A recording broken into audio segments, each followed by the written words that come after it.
জ্বরের মুখে শুটকি ভর্তা দিয়ে ঝাল ঝাল চিতই পিঠা ভালোই লাগছিল। আর পিঠা আনতে গিয়ে দেখি একটাও পিঠা নেই। Hello viewers, me Anika, welcome back to my another blog. সবাই কেমন আছেন? আশা করছি সবাই ভালো আছেন। আপনাদের দোয়ায় আল্লাহর রহমতে আমিও মোটামুটি ভালো আছি।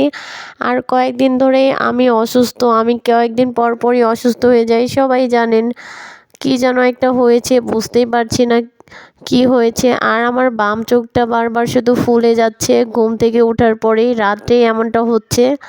তো বাম চোখে কি হচ্ছে বুঝতে পারছি না, আর বাম চোখটা প্রচুর পরিমাণে ব্যথা করছে। তো এখন আমি ঝাড়িয়েছি, দেখছি ঠিক হচ্ছে কি না। ঠিক না হলে ডাক্তার কাছে যাব কালকে। তো আমি এখন পিঠা আনতে যাব, চলুন যাওয়া যাক। তো এই যে আমি পিঠা কিনতে চলে আসলাম, আর এটা ছিল আমাদের বাসার পাশেই পিঠার দোকান। তো এই আন্টির কাছ থেকে আমি সবসময় পিঠা নিয়ে থাকি। তো এই যে জ্বরের মুখে পিঠা নিয়ে ঝাল ঝাল পিঠা খাবো।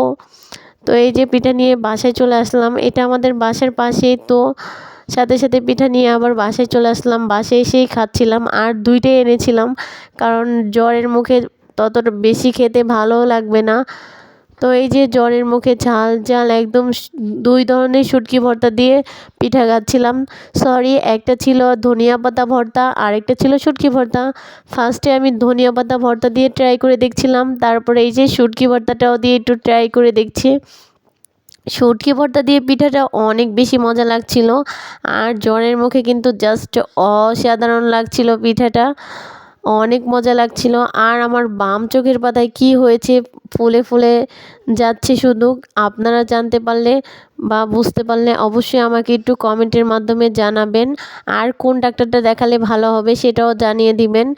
আজকের ভিডিওটি এই পর্যন্তই। ভিডিওটি ভালো লেগে থাকলে সবাই বেশি বেশি লাইক, কমেন্ট অ্যান্ড শেয়ার করে দিবেন। আবার দেখা হবে নেক্সট কোনো ভিডিওতে। আল্লাহ হাফেজ।